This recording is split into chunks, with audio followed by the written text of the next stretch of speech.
What up, my goats? My name's Tote, and welcome back to the channel. I'm glad you're here. I hope you are too. If you're not, now's your chance. Go on, get on out of here. All right, now if you're still here, go ahead and click that subscribe button down below because you're obviously going to want to come back. Don't forget to ring the bell notifications. That way it tells you when I have something new going up because it's not always the most consistent if you haven't figured that out already. Stop telling me about all my faults, okay?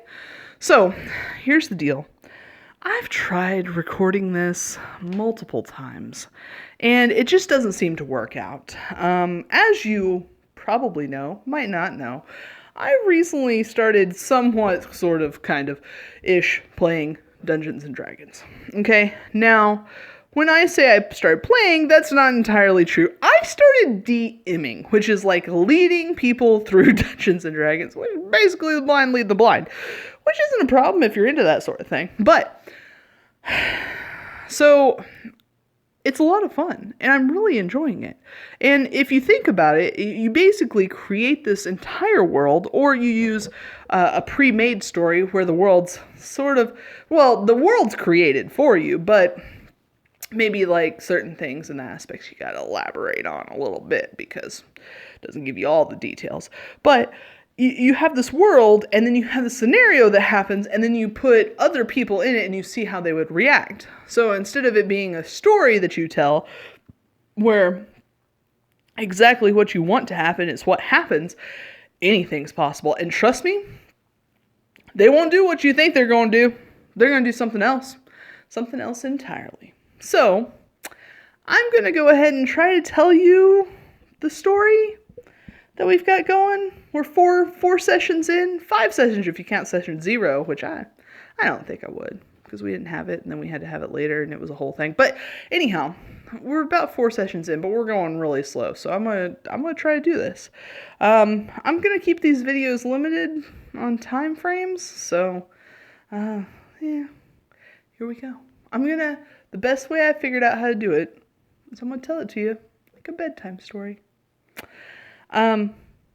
Full disclaimer though, so you know how I'm pretty clean on my videos, and I don't really put a lot of stuff in there that's, inappropriate for children because I want children to be able to watch these videos too.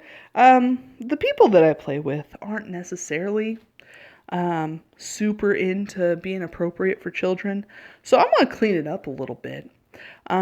But there are some things that that happen in these stories that are more of adult content. Also, the stories tend to be a little bit more graphic than just your everyday run-of-the-mill story. So please don't play these videos for your children as their bedtime stories, because they're going to wake up in the middle of the night for one reason or another. So yeah, here we go anyhow. All right. Once upon a time, in a land that I'm not exactly sure where it's at, there's a town called Neverwinter, and that's where our characters are from. We actually have 4 characters to this story, so I'm going to go ahead and start with the first character, and that would be Oscar. Oscar is a, I wouldn't say middle-aged dwarf, but he's not necessarily young. He's been around the block. He fought in some battles back in the day, and he now is one of the town guards. However, due to recent budget cuts, he's going to have to work in the kitchens. And being a cleric is basically like having the doctor work in the cafeteria, okay? So he tells his boss that he's going to take a bit of a leave of absence, okay? And he decides that he's going to head off to the local watering hole, if you know what I mean. So he's headed off to the local watering hole, and upon his journey through Neverwinter, he meets an old acquaintance, and that would be I think young monk named Lucian. Now Lucian, he's an interesting fellow. He knows Oscar because he used to be a thief, and Oscar caught him. And Lucian got the opportunity to live in a monastery and learn those ways, or go to jail. And so he decided to live in a monastery, and he became a monk.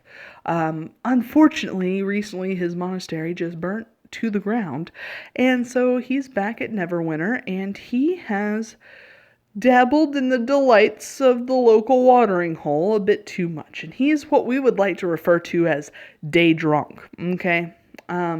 And Oscar decides, being the nice guy he is, he's gonna go ahead and help him sober up. Now, the best thing to sober up in a town such as Neverwinter is watermelon. And the best watermelon in town is grown by Leia Nailu, the local town's druid. She lives on the outside of Neverwinter, and she grows a garden of watermelon and other assorted goods. So they go there. Upon arriving to Leia's house, they hear her in a heated argument with a gnome who usually resides motionless in her garden, but has sprung to life, and she has caught defecating in her garden. As he says, fertilizing, okay? There's two sides to every coin, really. And so they're in a little bit of an argument. And Oscar helps the two work out the argument.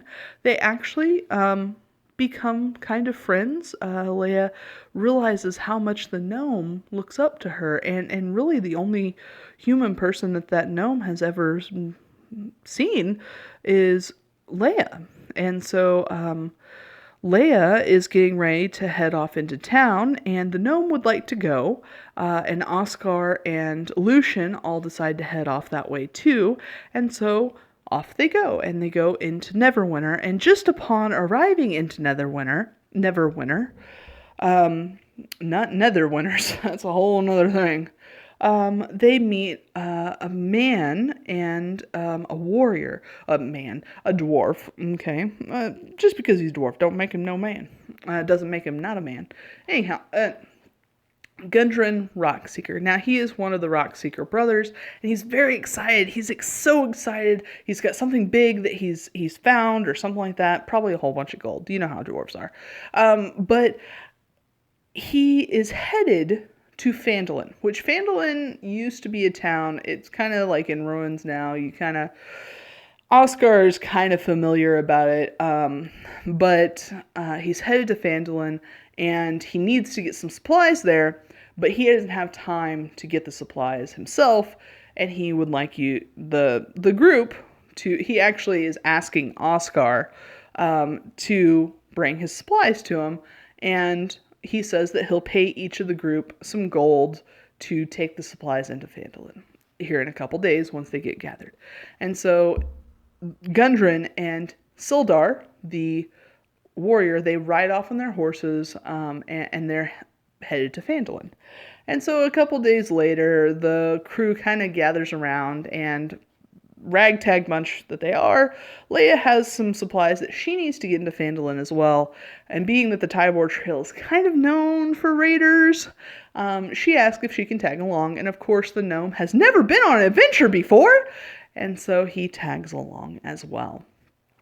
It's about 3 days of a journey when they get to the Tybor Trail, traveling down the Sword Coast, just for, reference points. And they come to a spot in the road where there's 2 dead horses.